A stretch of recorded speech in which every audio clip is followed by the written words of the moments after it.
Welcome back to the Jag engine. It's been a couple of weeks since I've done a video. Just been busy with other things, haven't really got a chance to do much. So now we have the engine pretty well stripped down. The crankshaft is just sitting there, it's ready to lift up out. So I have the timing chain and all off, both chains off now, lower one and all. In hindsight, this is your pulley for your high pressure pump. Really, I should have loosened that all before I took any of the chains off. But I might get away with just keeping it on. I'll see whenever I send the engine away if they want it off or not. But basically now we're at a point where we're ready to lift the crankshaft out. So I'm just going to pause the video a wee second and I'm going to lift that out for you. So there she are, she's out. So I have her sitting on the floor. So you just have your heavy scoring here.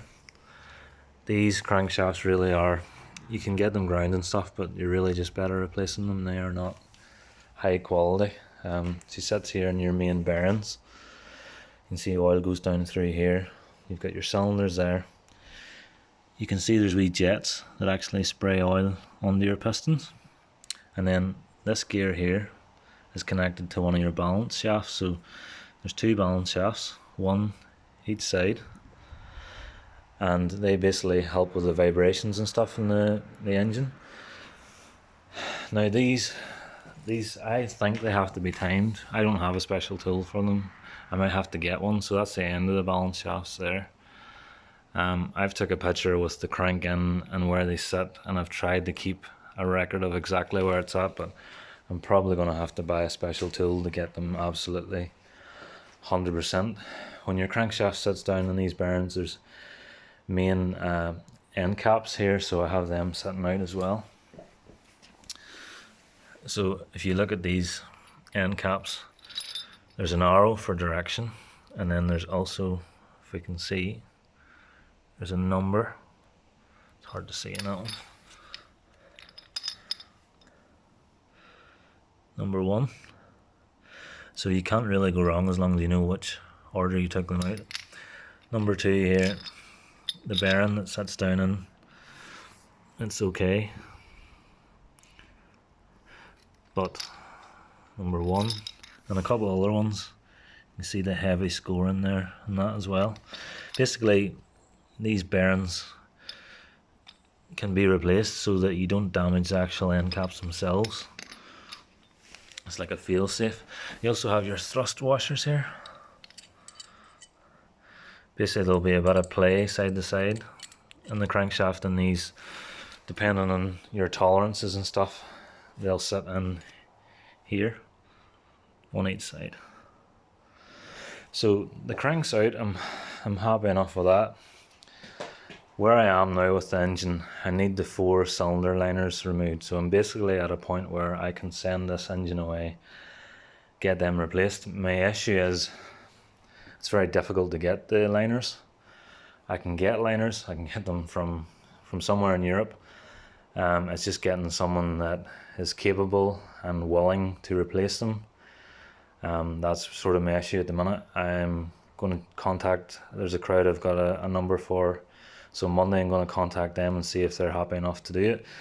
Like, I'm happy enough for them to use their own liners, or I can provide liners depending on what they prefer.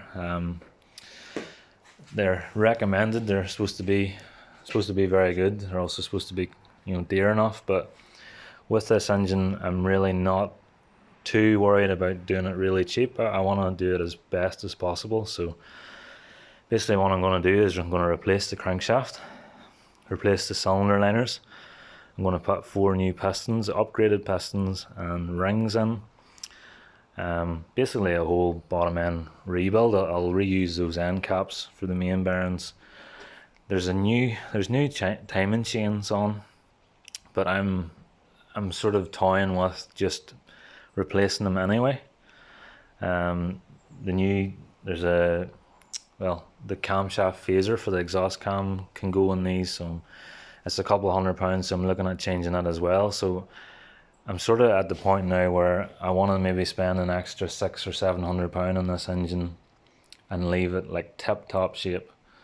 Whether I drive it for a few months or whether I sell it, I want to try and get this engine to be as as good a running 2-litre Ingenium as I can, and then go from there, because there are other options moving forward. There's other vehicles, high-end vehicles, that have this engine, and if I can find a way of getting this to be in tip-top shape, maybe it's some options for the future. So that's an update of where I am. It's sort of all now is hanging on getting this block sent away and getting someone to replace these liners,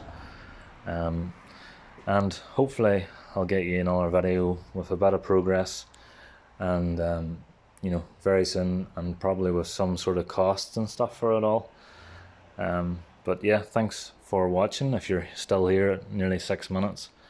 And yeah, I'd appreciate any subscribes, or if you would subscribe and like the videos, any comments as well. Thanks very much.